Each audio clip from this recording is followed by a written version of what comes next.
UFC Kansas City is officially over, and Ian Garry shocks the world, surprises everyone, and dominates Carlos Prates.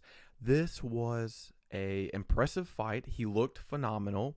I am eating my words today because in my preview video, in my breakdown, I said Ian Garry would get knocked out, and I'm eating that today. He looked phenomenal. I was completely wrong. And yeah, Carlos Prates did nothing in this fight besides the fifth round where he finally decided to throw something. Ian Garry looked phenomenal. He looked phenomenal. Ian Garry isn't just good because, oh, he's big, he's got a tall stature, he can throw some body kicks, oh, he's got a long reach. No. What makes him so good, his ability to get his opponent to bite on every single feint, to have them freeze up, and his ability to constantly reset his opponent. Ian Garry is a tall fighter. He's a flat-footed striker, right? He's not really like bouncing on one foot like a Muay Thai fighter. So Carlos Prates is a Muay Thai fighter. He's constantly bouncing on that front foot. He's looking to grab the top of your gloves and then throw like an elbow or a 1-2.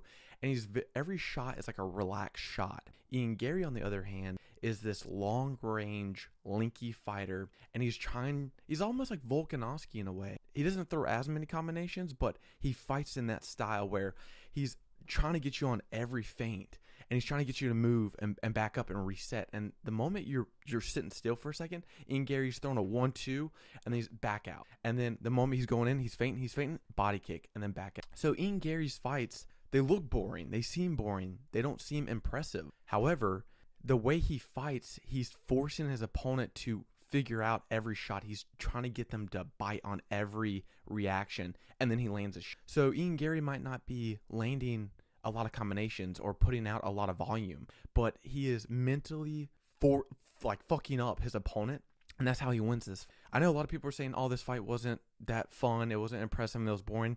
This was a good fight. This really was a good fight. Carlos Prates, this is more on him. He did nothing in this fight. This is similar to the Magomed Ankalaev and Alex Pereira fight in a way, and I completely get it. But you got to give Ian Garry his props. He looked phenomenal. In the first 3 rounds, he is just completely outlanding Carlos Prates. I will say this. A lot of people talk about Ian Garry. Oh my God, he's so well-rounded. His grappling's so good and all that. He's getting better. He's definitely getting better. And his jiu-jitsu has looked better or is looking better. But his wrestling is still really behind. Like when he fights someone, or if he fights someone like a Sean Brady or even Leon Edwards, who has pretty good grappling in my opinion, even though he just got dominated by Sean Brady, I think someone like Leon Edwards, like his style of wrestling, would completely maul Ian Garry in grappling.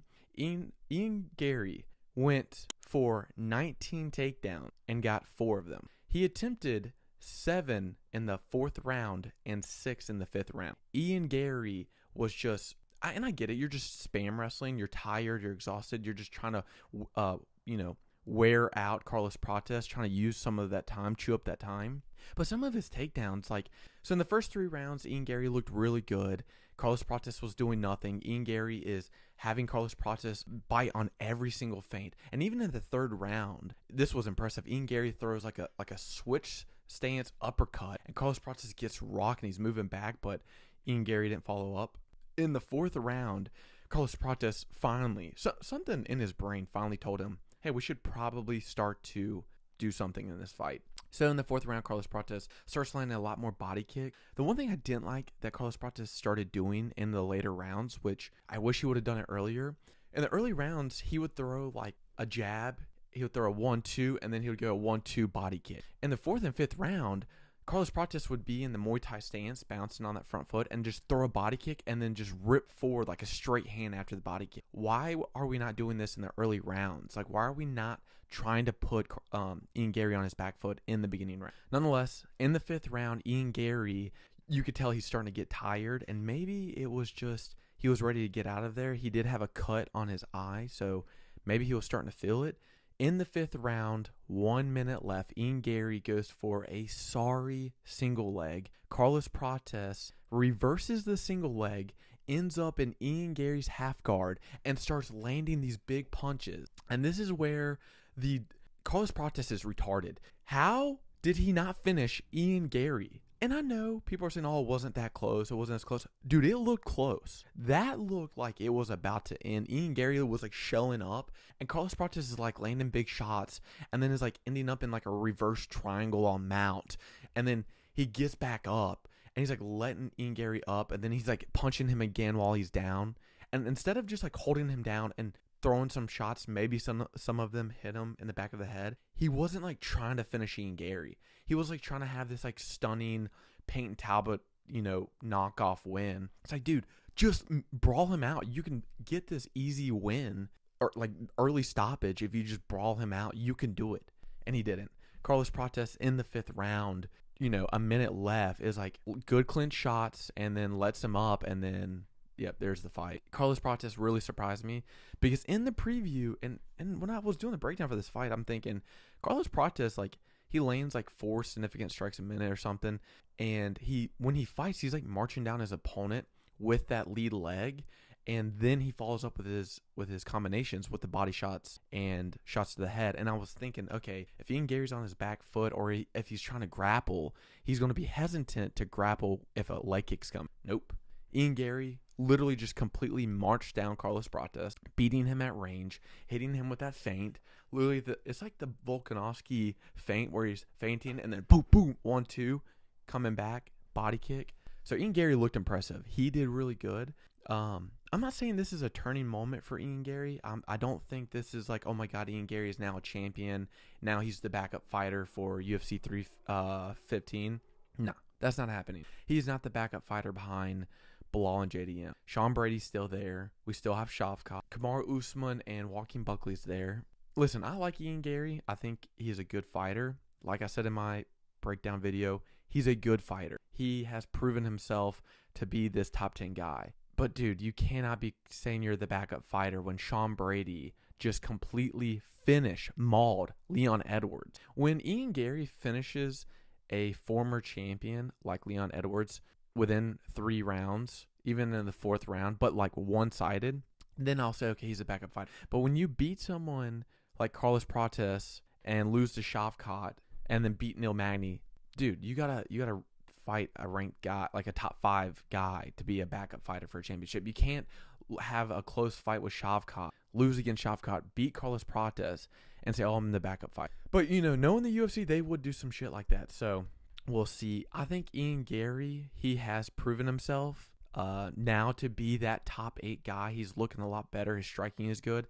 I'm still concerned about his grappling. Listen, I think he would beat someone like Colby Covington, but someone like Joaquin Buckley, who's pretty explosive, or Sean Brady, even Leon Edwards, again, I know he doesn't have that great of grappling. He just got mauled by Sean Brady, but it's still pretty good.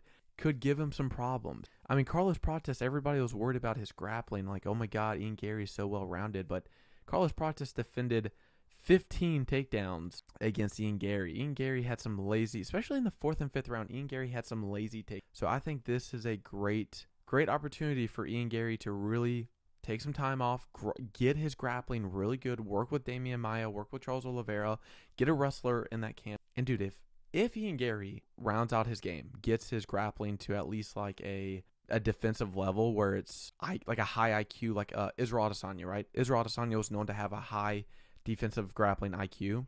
If Ian Garry gets there, he will be really deadly. He will be really deadly because his striking, without a doubt, he landed 126 significant strikes in this fight through 242 significant strikes. That is a lot. His striking is there. Now it's just getting his grappling up there. But great performance by Ian Garry.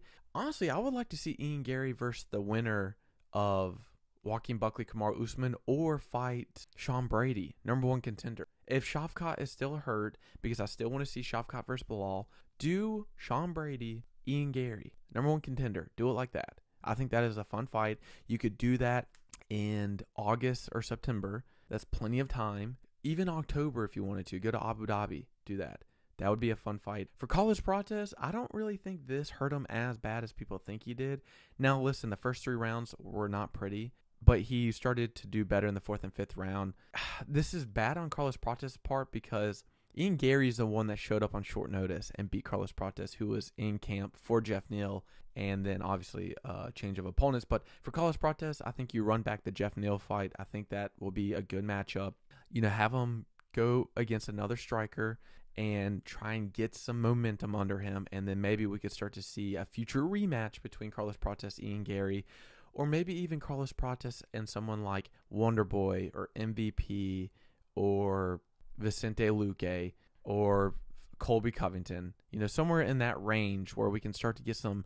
Carlos Prates needs to fight people with, a little bit better technique, better striking, but with also experience, okay? No more younger guys. Let's see him get some experience under himself, and he'll be a lot better. But Ian Garry impressed me. I was completely wrong. I doubted him, and I still probably will doubt him in the future, but that's just how MMA works. I appreciate everyone watching. I hope you enjoyed.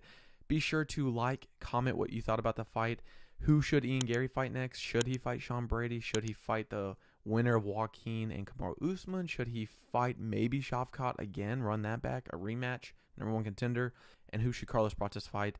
And subscribe for more content like this. See you in the next video.